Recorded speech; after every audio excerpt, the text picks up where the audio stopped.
Hello friends, आपके channel में हम सभी का बहुत बहुत स्वागत है। सास हो तो ऐसी मूवी और कहानियों में सौतेली माँ के किरदारों को देख देख कर हमारे मन में सौतेली माँ की एक नकारात्मक छवि बन जाती है। सौतेले शब्द के प्रति ही हमारे मन में कई प्रकार की शंकाएं रहती है। हमारे अपने अनुभव के बिना ही यह मानकर चलते हैं कि सौतेला व्यक्ति तो हमारे साथ बुरा ही करेगा।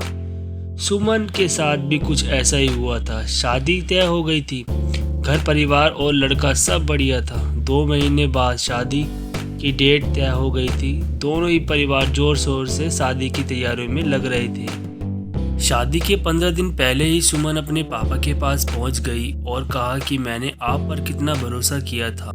मुझे लगता था कि मेरे अच्छे भविष्य के लिए आपसे अच्छा निर्णय तो कोई और ले ही नहीं सकता, लेकिन आप कैसे घर में मेरी शादी कर रहे हो? ऐसा कहकर सुमन फफक फफक कर रो पड़ी। सुमन के पापा एकदम सदमे में आ गए।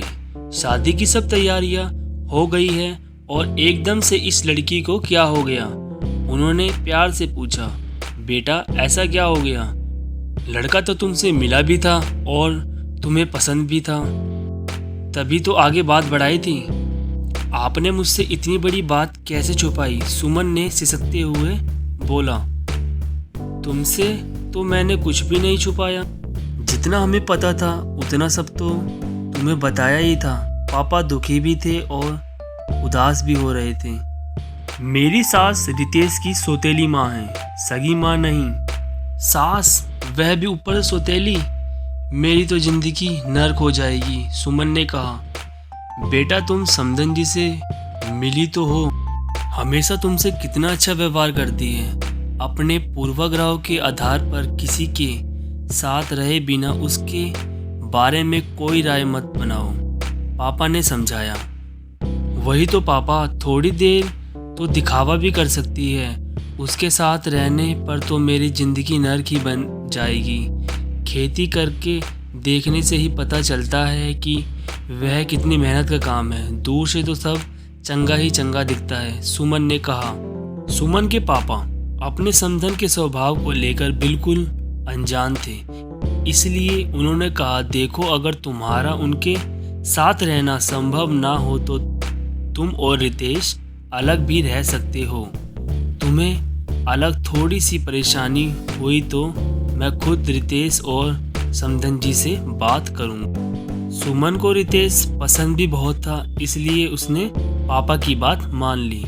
सुमन की शादी हो गई, वह अपने ससुराल चली गई। सुमन की सास के सरल और सेवाभावी स्वभाव के सभी कायल थे।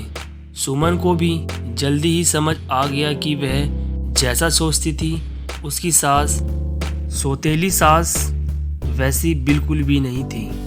सुमन के जरा सा सिर में दर्द हो जाने पर उसकी सास उसे काम के हाथ तक नहीं लगाने देती थी। उसकी पसंद की अदरक वाली चाय उसे बनाकर देती थी, सिर पर बाम भी मलती थी। यदि सुमन के पीहर से कोई आता तो सासू माँ कहती, बेटा तुम उसके पास बैठकर आराम से बात करो, चाय नाश्ता सब मैं देख लूँगी। जब सुमन की भाभी को उनके गांव के प्रसव के लिए सुमन के शहर लाया गया तो उनकी सासू माँ सुमन की भाभी की देखभाल के लिए कई बार रात को हॉस्पिटल में भी रुक जाती थी। सुमन के पीयर में होने वाले किसी भी फंक्शन को सुमन ने कभी भी मिस नहीं किया, क्योंकि उनके पीछे से उनकी सासू माँ घर को संभाल लेती थी। अब सुमन ही नहीं, उनके पीयर वाले भी कहते हैं कि सुमन जैसी सासू माँ सबको मिले। सही है, माँ केवल माँ होती है, सगी या सौतेली नहीं। सुमन की सासू माँ ने यह साबित कर दिया था। दोस्तों, अगर आपको हमारी ये स्टोरी अच्छी लगी हो तो प्लीज़ हमारे चैनल को सब्सक्राइब करके ज़रूर जाइएगा। धन्यवाद और अपना प्यार बनाए रखिएगा।